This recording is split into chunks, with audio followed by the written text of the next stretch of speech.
Hey, welcome to my last turning in Canada. Either because I'm gonna leave the country and I gotta sell this lathe, or this thing is gonna split in half and hit me in the face and end my turning career, because I'm not wearing a face shield. However, I don't think I'm gonna use this roughing gouge, because it means, you have to work here. And I don't want to be wearing this, so I'm gonna break the rules and try with a 40-40. Why, you say? Because it will allow me to stand here and cut that way, at least until I clear the stuff there. So let's see if we can spin it without it coming apart.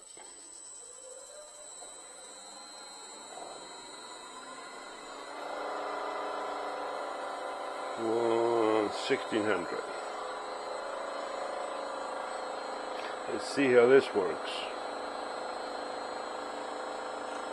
All right, I'm gonna tell you the story of my 35 years in Canada. We should get some music in the background though, kind of like some Pablo Escobar type of stuff or something. Just give me a second. There you go, that's better. So let's start on the other side of the pond. In 1988, I was in Argentina, and things were bad. Crime was really rampant, and I was growing up. I was in my 20s, well, actually 21, and I felt like I had no future. Like, university was free, and most young people were already doctors and they were driving taxi cabs. I hadn't even finished high school, so I thought, what are my chances? And to top it up, one day I was standing outside and I got robbed at gunpoint, and I was wearing a Speedo. Yeah, you heard that right. It was in the 80s. I was standing outside having a smoke, wearing nothing but a Speedo. And you always think what will happen if someone put a gun to your head. Well, 4 guys approached me and one did it, and I started laughing. I just couldn't stop laughing. That was my reaction. Like, I'm not making this up. And the guy says to me, "What are you laughing about?" And I'm like, "I'm wearing a Speedo, dude. What do you think I'm holding anything? Whatever you see, it might not be much, but it's part of me." So, and the other one started laughing, and I thought, well, I think he's gonna blow me away, but he didn't. He took my cigarettes and they went on their way. So that was the last straw for me. So in 89, I came to Canada. No English, no skills. I had like $400 in my pocket that somebody loaned to me, because I don't even have any money. Somebody from here had bought me a ticket to fly here. So I showed up here and I went up in somewhere in Jane and Finch and kind of got myself a job at this place where they kind of spoke Spanish because they came from Argentina. The Galati brothers. It's a grocery store. And so I went there, and every day there was some dude there selling drugs outside, and he'll offer me drugs every day, and I was quite frustrated with it. And eventually I learned to say in broken English that if he offered me drugs one more time, I was gonna beat the crap out of him. And he kind of laughed at me, because I'm this little immigrant. So the next morning I'm going to work, and this guy laughing comes and offers me drugs, and needless to say, I beat the crap out of him. So I went back home, home was across the street, and my hands were covered in blood. And my friend asked me what happened, so I told him what happened, and they're like, "You crazy? Now we have to move." And I'm like, "What are you talking about?" He goes, "They're gonna come and kill us, so we gotta go. Pack up your suitcase." So away we went. We were out on the street looking for a place. So we wind up finding a place where it was just one of the guys and myself, and I subsequently had to find other jobs, and so I had like 2 jobs that I had found. I don't remember what one of them was. One of them was cleaning like scaffolding after they come back, they're full of concrete. What happened was I used to get up at like 6 o'clock in the morning and come back at like 11 o'clock at night to this house. And I mean, when I got up, the other guy was asleep, and when I came back, he was already asleep, so I never really talked to him. But unbeknownst to me, he was going around and basically shoplifting. So a couple of days later, coming back one day, and there was some guy, I guess from the neighborhood, that knew who we were or what we were doing or whatever it was. He stopped me and he told me that I shouldn't go back to the house because the police were there and immigration was there. I mean, I was illegal in the country at that time. So he kind of warned me not to go to the house because immigration was there waiting for me. They had arrested the guy. And so I had nothing on me. I had like $3 and something in my pocket. My IDs, everything, the little that I owned was in that place. So I go and I went to look from across the street, and I can see lights in and I can see some movement, so that confirmed what the person had told me. So I was really frustrated with the whole situation, so I waited until like 2 o'clock in the morning until there was no movement, and I climbed on a roof because this place was in the second floor of a house. So I climbed over a roof and the window was open, and I look inside, and there was two officers inside. One was sleeping on a table, sitting on a chair, and the other one was sleeping in some kind of couch that we had made out of 2x4s and some old mattress that we picked up from the garbage. And so I walked in with these 2 guys sleeping. The day before, I was joking with the other guy that our passport was worth nothing in this country, and I have kind of like threw it up in the air, and it landed behind the couch. So that's mainly what I was looking for, like my IDs and my passport. So I grabbed my passports and everything without waking up these 2 guys. I left through the window, and I was like, I just felt this frustration, so I couldn't just walk away. So I walked around until I found a big stone, and I threw it through the window and broke the glass, and woke up the guys and took off running. So that was and then I was homeless for the first out of 3 times. Mind you, I was never homeless. Like, I think the most it was like 5 days. I always found a way to either work or do something, get some money and rent a room. However, when you might be asking, so what do you do when you were homeless? Like, how do you eat? And so I'll tell you that part. I used to go to grocery stores, and I'll just go by the bread aisle and get myself a whole bread and split it in half and go ask for some cold cuts, whatever I wanted. And I make myself a sandwich and I push around a shopping cart, put his stuff inside while I ate my big honking sandwich. Sometimes I'll get caught before I was finished, and they just kick me out. Sometimes I just finish that and go get myself a fruit or something. And whenever I got caught, I made a big deal and said I wasn't going to be shopping there anymore, and just left. So that was, I know it wasn't the right thing, but you know, you gotta do what you gotta do. So yeah, that's that. And I smoked, so I used to go outside malls. They had those like ashtrays with the sand outside, and I used to just pick up cigarette butts, and ask people, and I don't know, it was awful, but I made it.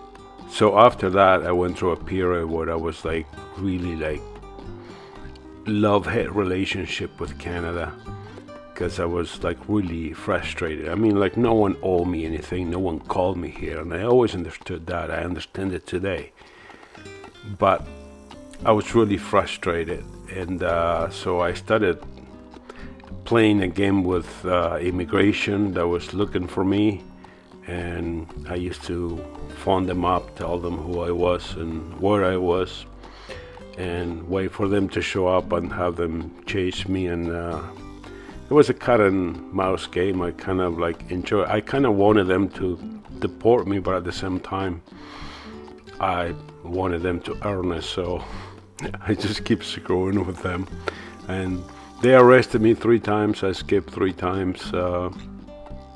One time after them being frustrated, they had actually put a like $5,000 bounty on me.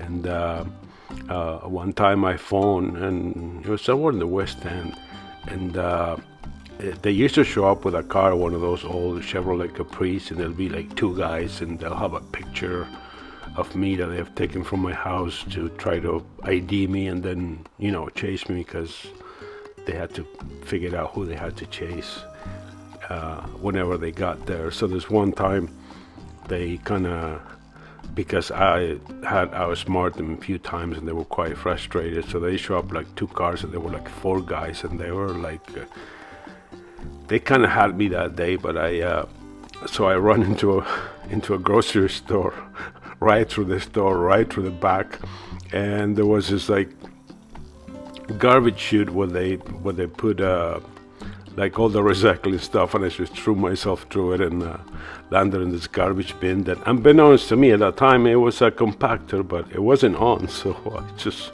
climbed out of that thing and ran away. So yeah, legend has it that they're still trying to figure out how I disappeared from that store, but needless to say, they were not happy with me whatsoever.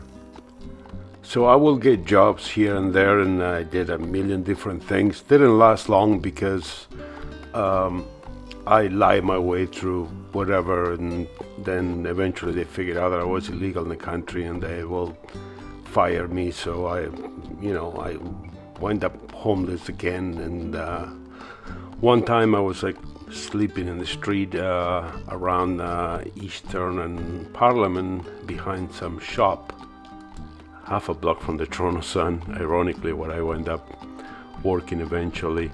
But it was kind of like wet snowing.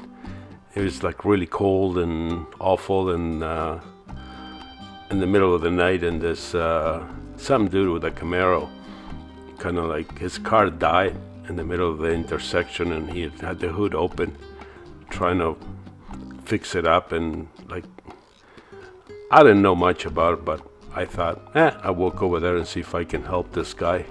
And I assumed that his distributor, at that time cars had distributors, right? Might have been wet, so I just went there, and I didn't say much because I couldn't speak very much English at that time still.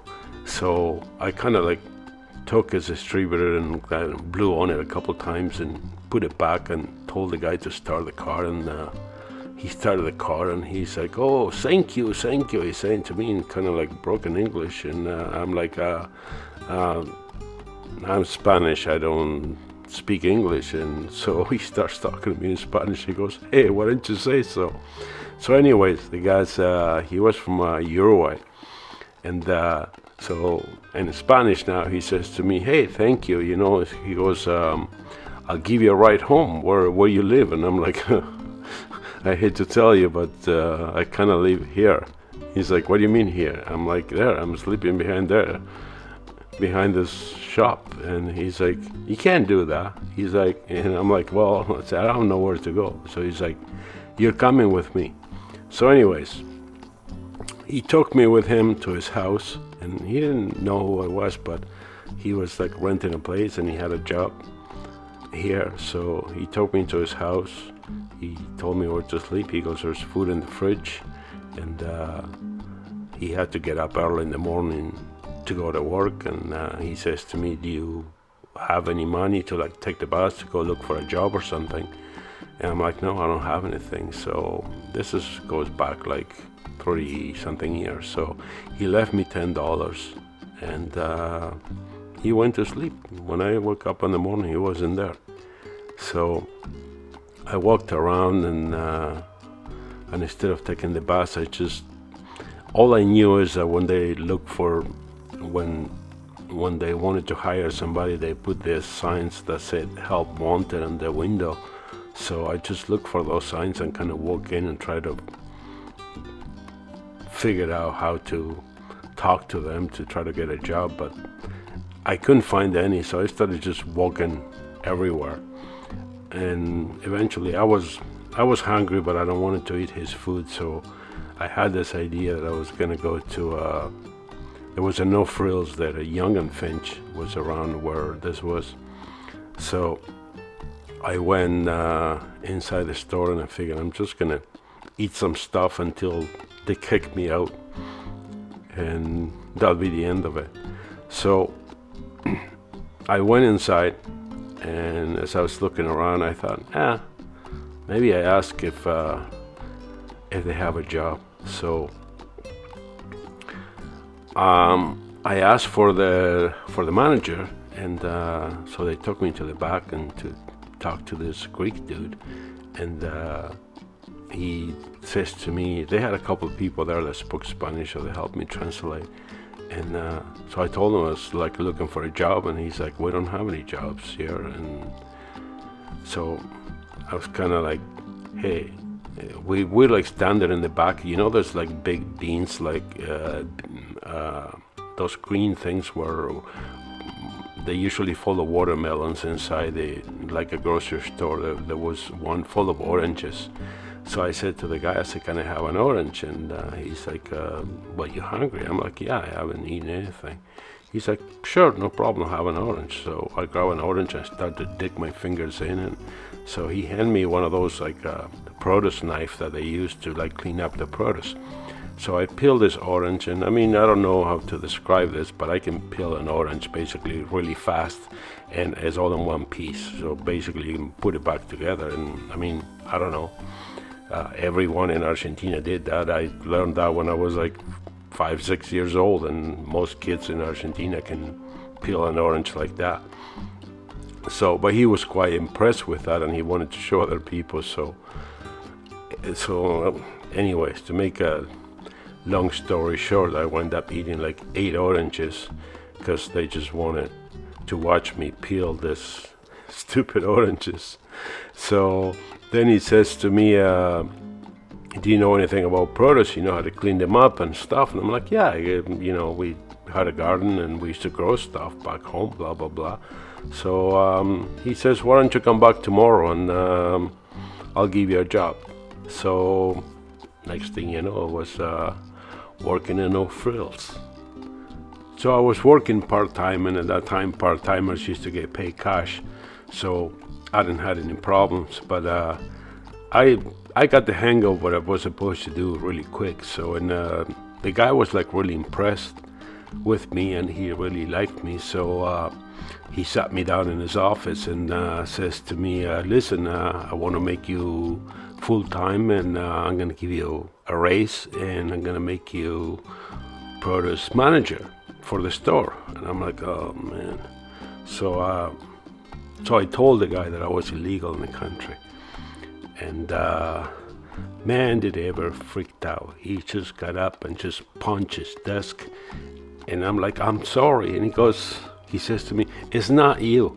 He goes, I hire people like all the time. They're just a bunch of idiots. The one time that I find a good worker has to be a goddamn freaking illegal immigrant. He's like, ah. So anyways, I had to go from there, and I was quite frustrated with life. So by now, after having played with immigration and all that stuff, I thought, well, I'm gonna step it up. So I was looking to get deported, so I thought I was looking for a police station. So I wound up walking into 40 College, which is headquarters for Toronto Police, to ask for a job. I expected them to question me and, like figure out that I was illegal and take me to the airport and send me home, basically. But no, that's not what happened. They gave me an application and they told me that they could have a job for me being a bylaws enforcement officer, which at that time they used to call Green Hornets. I know, I didn't know any better, okay? I was new in the country, so don't be mad at me. But anyways, they paid for me to go learn some English to some place. I don't even remember what it was. It wasn't a school, but I went there for 4 weeks to improve my my English. I passed a test and I became a Green Hornet. And at that time, they used to give you a badge. So yeah, I was illegal in the country, working for Toronto Police, and had a badge. So my job was to write tickets. And I hated writing tickets. I mean, I didn't travel 18,000 kilometers to piss people off. So, I had to do something. So the first, I went more for like handicap type, like the a-holes that disrespect other people, basically. So all my tickets were like either like fire routes or handicap. And so 2 weeks later, I get paid. And they used to pay you with a check, and I didn't have a bank account. So I went to the bank, and they asked me for my ID, and I should show them my badge and told them that, I work for Toronto Police. Don't give me a hard time. Otherwise, I go to a different bank, and TD opened up a bank account for me. And they give me a Visa credit card for it had a $500 limit. I still have it, 35 years later. I still have the same account. I have myself a bank account, a badge. And so anyways, I spoke English, but with a heavy accent. So when you write tickets, people take them to court, and then you have to eventually go to court. So I was terrified of that part. So, but eventually 3 months later, I got, my day in court. So I had to show up there. So almost 100% of the tickets that I wrote, they were usually for handicap spots. At that time, a regular parking ticket would be $15 for the fine, but the handicap was $120 or something like that. And I just hated people that abused that. So those are mainly the tickets that I wrote.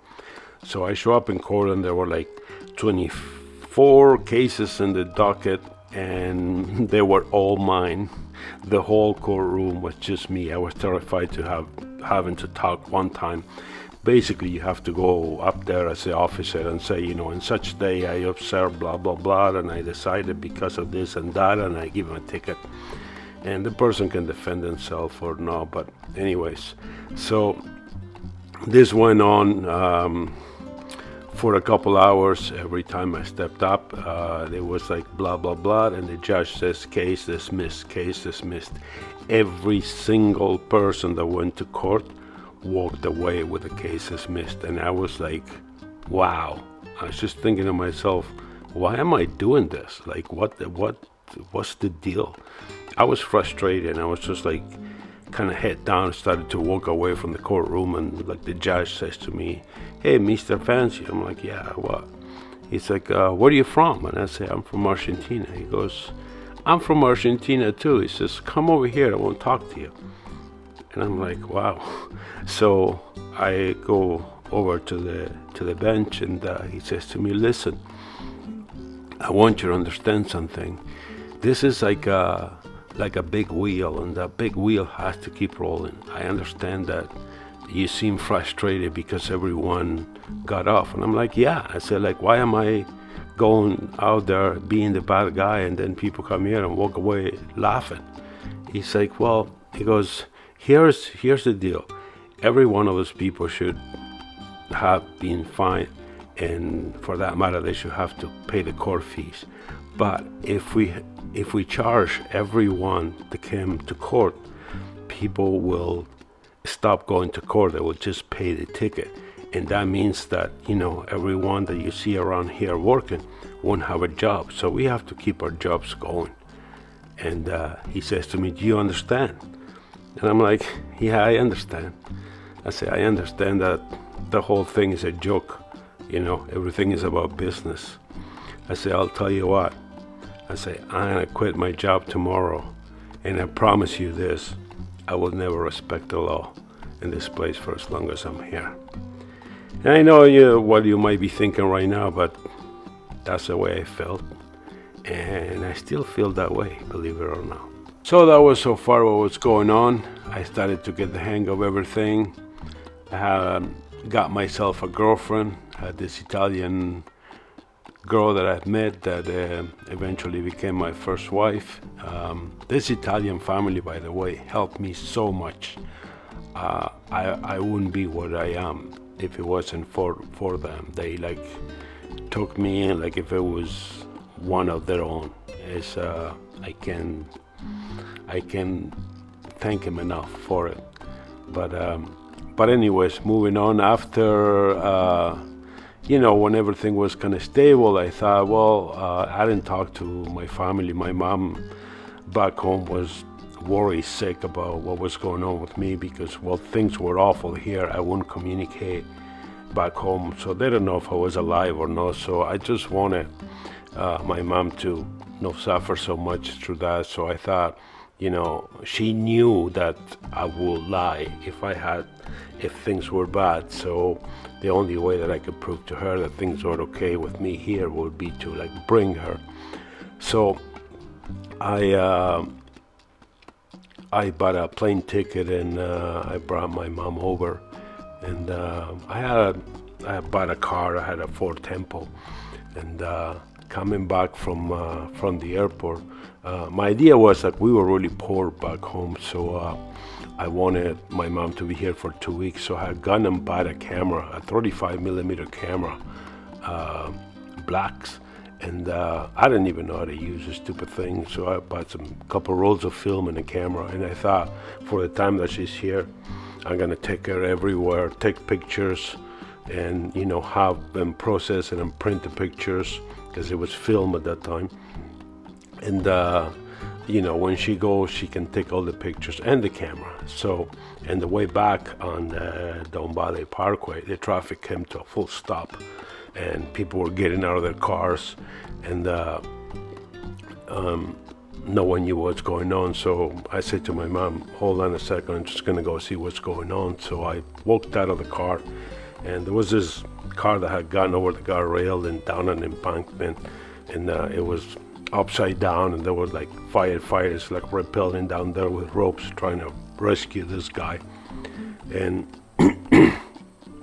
there was this older guy standing there taking pictures, and I'm with my broken English, I look at him and I'm like, what the hell? I can see the guy bleeding down there, trapped in the car, and this idiot was there taking pictures. So I just went up to him and I'm like, dude, what are you doing? Why are you taking pictures of the guy? And he says to me, it's my job. And I'm like, your job? Who would pay you to do this? And he says, the Toronto Star.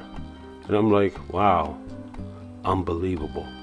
So I walk back to my car, and I'm talking to my mom in Spanish, and I'm saying, I explained to her what happened. And I said, you won't believe there is this idiot there just taking pictures of this guy. And when I ask him, he says that he works for the Toronto Star. And then I'm like, actually, hold on a second. So I had this idea. So I go to the trunk of my car and I open up this box of this camera that I didn't even use. I didn't even have to figure out how to put a roll of film inside the stupid camera. And I walk over there beside the guy and I start taking pictures. And the guy says to me, I thought you had a problem with this. And I'm like, yeah, I changed my mind. He goes, I'm doing this for a living. Why are you doing it? I said, you told me you work for the Toronto Star. And he says, yeah. I said, I don't see anybody from the Toronto Sun here. So I'm going to sell the pictures to them. So, I mean, they were major competitions. So he says to me, no, no, no, don't do that. And I'm like, screw you. I'm doing it. So, yeah, I took some pictures and I went home, dropped my mom off on my place, and looked up where the Toronto Sun was and made my way there. So I get to the Toronto Sun, and they took me in there so they can process my film because they were all excited about it because they missed it and that guy got stuck in traffic and couldn't make it there. So whatever pictures I had taken was what they had to go on with, and they wanted to see them. So while we were waiting for the film, I started talking to this guy. He was a boss. His name was Hugh Wesley, and I'm like, I love this place. What does it take to get a job here? And he's like, he kind of laughs, you know. This was back when where like politically correctness was not a thing. So he says to me, well, first of all, you should learn how to speak English. And second of all, probably learn how to take pictures because for what I'm seeing, those pictures are not that good. And I'm like, well, I'm not a photographer, but, you know, I kind of like this buzz going on here. And he's like, listen, he goes like, every year 500 kids come out from school ready to do this job. We've been in business a lot of time. They've been in business for 25 years. So he says to me, we've been in business for 25 years. We've only hired 18 photographers. So he goes, the chances of you getting a job here are like nothing. And I'm like, wow. I said, I'm going to be working here then. And he's like, you didn't understand what I just said to you? And I'm like, yeah. I said, you just told me how to get a job here. And he goes, no, I didn't. He goes, how do you gather that? And I say, okay. Well, I said, you basically told me that if you clap your hands, you get like 10 photographers here. And he goes, yeah, that's pretty much it. So what makes you think you're going to get a job here? I said, well, I don't see you walking around clapping your hands. So he's like, he laughs and he goes, listen, I like your attitude, but you still have to, you know, learn how to speak English and learn how to take pictures. So me and my crazy, you know, thinking. So I said to him, I said, listen, are you married? And the guy goes, yeah, why? I said, when you wake up in the morning, is your wife beside you? And he kind of takes a step back, you know, thinking I'm out of my mind now. And he's like, yeah, why? I said, I'll tell you what. I said, from now on, I said, when you wake up in the morning, it will be me right there. I said, I will come here every day. I will drive you crazy. You will give me a job. And he's like, he starts laughing again. He gets what I'm going with it. And he's like, you know, seriously, you have a good attitude, but you're still gonna need to learn some stuff. But, you know, so he gave me 10 rolls of film, and he told me they were buying my picture and they were gonna pay me $35, and he sent me my way. So I was pretty happy with that. So what I did is I went home and I researched some stuff, like read some books. I went to the library. I borrowed a How to Learn Photography book, and I went and bought myself a scanner and started listening to the police, to the 911 dispatches, and I started just rushing with my car and just taking pictures, and I beat them so many times like you wouldn't believe. And within about 6 weeks, I was like full-time freelancing for the Toronto Sun. And that became 11 years of me being a photographer for the Toronto Sun. That's a bit of a sad side note. When my mom came to Canada, she wanted to buy a t-shirt that was made in Canada, that had a tag that said made in Canada. Well, we went everywhere for 2 weeks and we never found one freaking thing that said made in Canada. So, and the one thing that she fell in love with Canada was KFC, believe it or not. My mom was an amazing cook, and she can make like ravioli from scratch, and like you name it, most things she can make from scratch. And she was fascinated with KFC. So several years later, my mom had phoned me one time, and she says to me, "Listen," she was like 63 years old, and she says to me, "Listen, you have to take me back to Canada to. I have to have KFC before I die, because I feel like I'm gonna die soon." And I'm like, "Mom, you're 63 years old, okay? So we have lots of time to eat KFC. Don't worry about it." So yeah, this is 2 weeks later, I get a phone call from my sister that my mom passed away from an aneurysm. So, anyways, this part of it is hard for me, but it frustrates me because people have this like bucket list and wishes. All my mom wanted was a bucket of KFC, and I couldn't do that for her. It just breaks my heart every time I think about it. So every time I have KFC, I say this for my mom, Carmen. So yeah, the next time you have KFC, do me a favor, just go, "This one is for Juan's mom." So I'll thank you for that. So anyways, moving on. The Toronto Sun, being a photographer. For 11 years, I became a news photographer. It was probably the best time of my life. I worked like pretty much 7 days a week, and I didn't care. I didn't care for taking days off or nothing. It was like amazing having like walking around with 3 cameras around your neck, and you could, in those days, you could walk in anywhere, like a game, a concert, you name it, like a crime scene, and all I had to do is say, "I'm with the Toronto Sun," and that was the end of it. I mean, my experience, I mainly did like the crime beat. I like accidents, homicide, like a lot of bad stuff.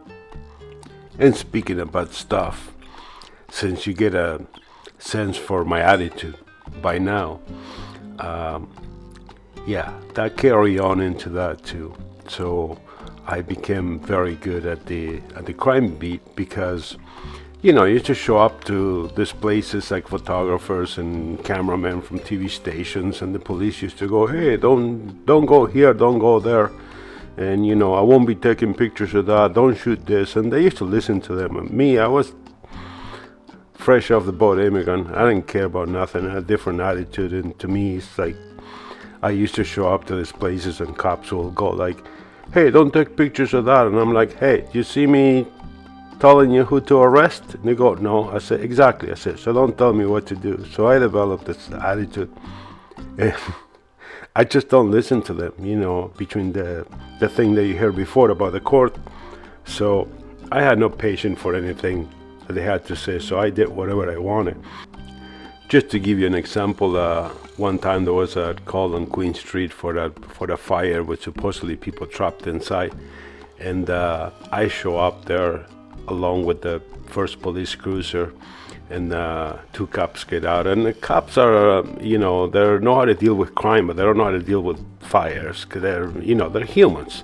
So they're like kind of freaking out themselves and looking for a way to get busy so they don't have to deal with the actual thing, because they don't know how to deal. I'm not slamming them, I'm saying they just, it's a shock thing. So this female police officer gets out of the car and is like looking around and sees me with 3 cameras around my neck, and she's like, "Hey, you with the cameras." I'm like, "What?" And she says, "Get behind that tree." She points to a tree, and I'm like, I just keep walk by her, and I say, "Hey," I say, "I am behind the tree." And she says to me, "No, it looks stupid to you." I said, "Get behind the tree." I said, "Listen," I said, which side is the front or the back of the tree? I say, if you go stand on the other side of the tree, you'll see I'm behind the tree. So now leave me alone. So I went on and took pictures. And anyways, I got in trouble for that too. The sergeant came, they tried to arrest me for insulting a police officer and blah, blah, blah. But I didn't care. I just did my thing.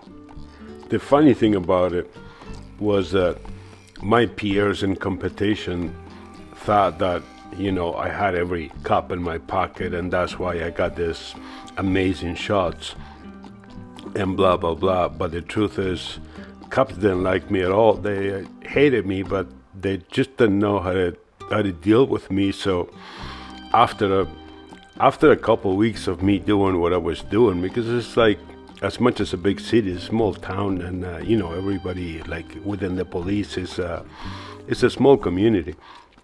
So I became very well known as this like pain in the ass guy, and they basically came to the conclusion that they thought, just leave him alone, he'll just take a few pictures and get out, because I didn't stay there like, you know, other people used to go there and hang out at crime scenes because they think it's so cool. I mean, I never looked at it that way. To me, you know, I went there to do something, and I didn't care for like the gore. To me, it was like, if there was a fire, I wanted a picture of a firefighter trying to put the fire out. If somebody got injured or shot, I wanted to document a human being helping another human being. That was my idea. So for me, it was very simple and efficient. I knew what I was looking for. I got my shots, and I don't linger around or get in their way. I just take my pictures and got out. And what that meant that the TV stations and the Toronto Star didn't get their stuff because they listened to them. I don't listen to them, and I always got the better stuff. So I became really good, and they will pay me more and more, and like I made really good money doing that, and I became very well known. And sometimes I used to get 2-3 front pages on a week, and it was back when like smaller stuff. Now there's so much going on that nothing makes the news anymore, but at that time it was big, and yeah, I was at the top of my game at that time. And like, yes, if you're wondering, I have watched people die and seen awful things, and how you cope with that is the question that I always get. And I always understood that I had nothing to do with what had happened. I mean, I didn't cause the problem or whatever it was. And the other, I don't know, I guess you have to be a bit morbid, and maybe that's what I am, who knows. But it was a fun time in my life. I learned so much. And after many years, it started to change, because when I said it was amazing, I mean, compared to what the news is today, I mean, today the news is being like a spoon fed by somebody or being paid to say something.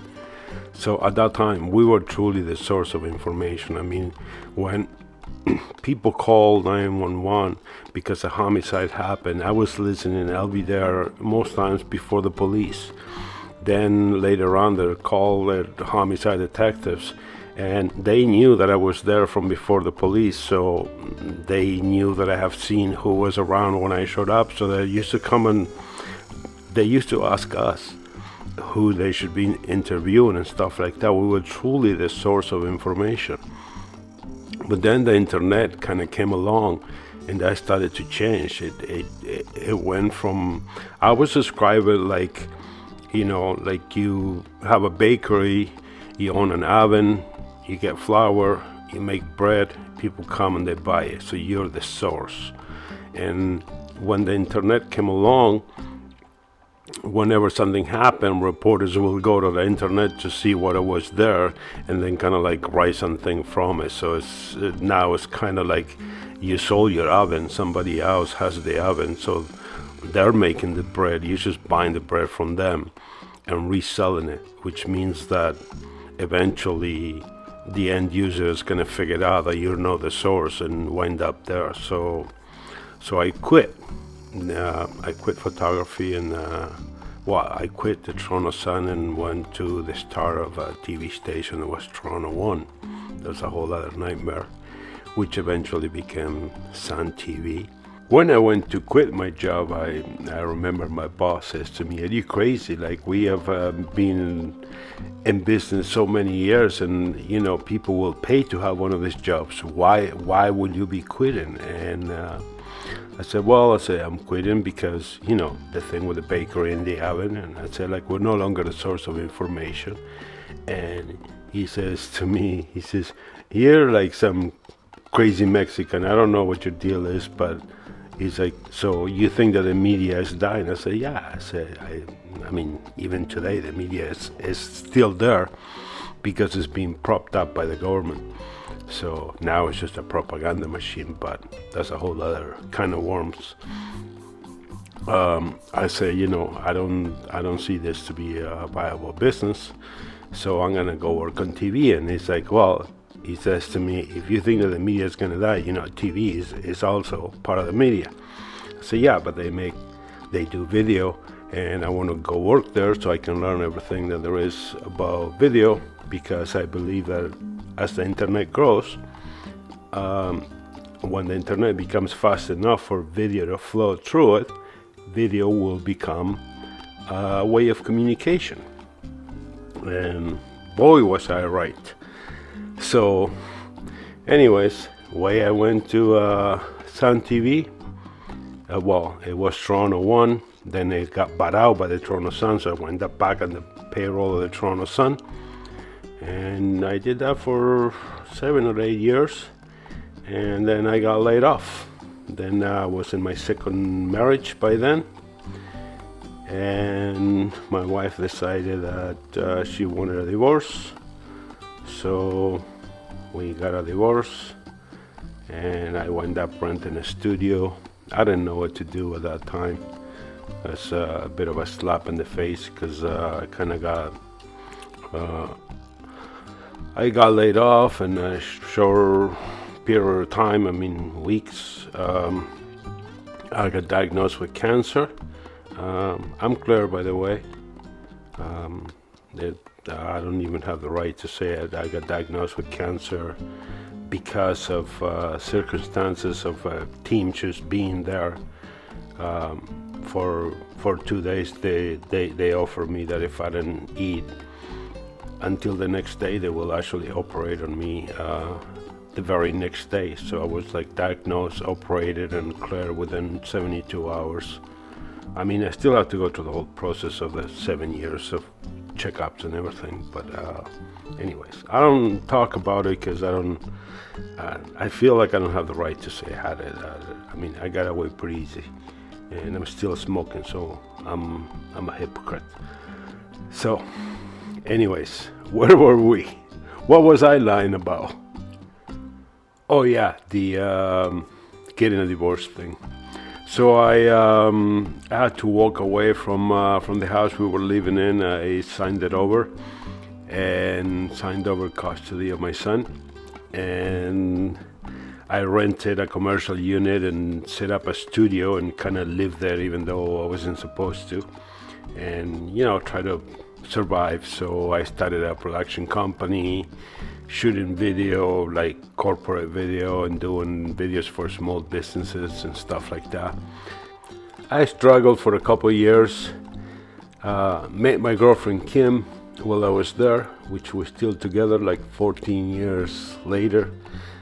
We didn't get married because I figure, I screwed that up twice. So, and I guess I was right because we're still together.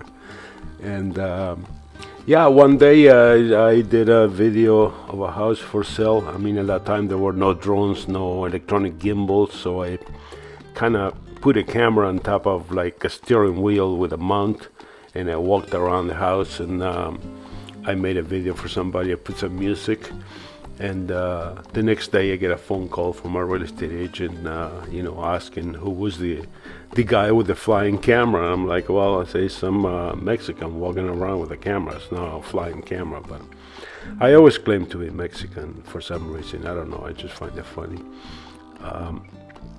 So so I had this conversation with this guy, and I said, look, I said, you should find somebody that does real estate stuff. I just did this or a one-time deal, like I'm very expensive. I charge like $1,200 a day, and I don't think I'm the right guy. And he says to me, well, I've been in the business for 30-something years, and I've tried everything, and no one has ever done what you just did, which is what you see today in my YouTube channel, Open House 24, which became our business, and we bought our house and our cars and everything with it. But essentially, I said to him, I said, you mean there are all these real estate marketing companies trying to get their hands in your pocket, but they never stopped for a second and thought, how can I help this person sell a house? And he's like, yeah, I guess you're right. So that became my business. We moved a couple times. We rented a house in Markham, then we rented a house in Ajax, and eventually bought the house where we're now in Peterborough, and built my shop. And here I am turning, and I'm almost finished with this thing. If you've been watching any of what's going on while I'm telling you the story, this is it's another Argentinian mate. I made one before. It's a cup where people put this herb like a tea with a metal straw with a filter at the bottom, and you just pour hot water through it and suck it up to the straw. And it's a very common thing in Argentina. And so I made a bunch of this because I'm not gonna have my lathe there for a long time until I get to build a shop and stuff. So as this video winds down, I ask you a couple things if you think that story is interesting. It took me a long time. I've been wanting to tell the story for a long time, but I don't know where to start. And so anyways, if you find it interesting, share it with somebody, or at least give it a like, leave me a comment or something. Don't leave me hanging here. That's what I'm trying to say. You don't have to subscribe or nothing. If you do, I'll appreciate it. But so I will continue telling the story as we go forward. I think it's gonna be a bit of an adventure, going back to Argentina, finding a place. We're trying to get maybe like an acre or two and set up some little like farm place or something, and take it from there. So this channel will morph into a bit of that, and once I get my stuff going again, there'll be wood turning, and who knows, from when you go from one place to another, your priorities changes. So but I think that whole adventure will be very interesting anyways. So I will continue with it, and the next video is going to be more about packing, I think, and maybe I do a video what it takes to move, whether it's your shop or your whole your belongings to a different country, because I don't know all the details yet. I mentioned some of that on the last video I made. So I'm gonna wind this thing down, and I'll show you the finished product here. I'm just gonna part this off and pour some oil on it, and I'll show you the finished thing. Anyways, I thank you for hanging out with me so long. If you made it this far, I love you for it, and I can't wait to read what you think of my screwed up story. Anyways, ciao ciao.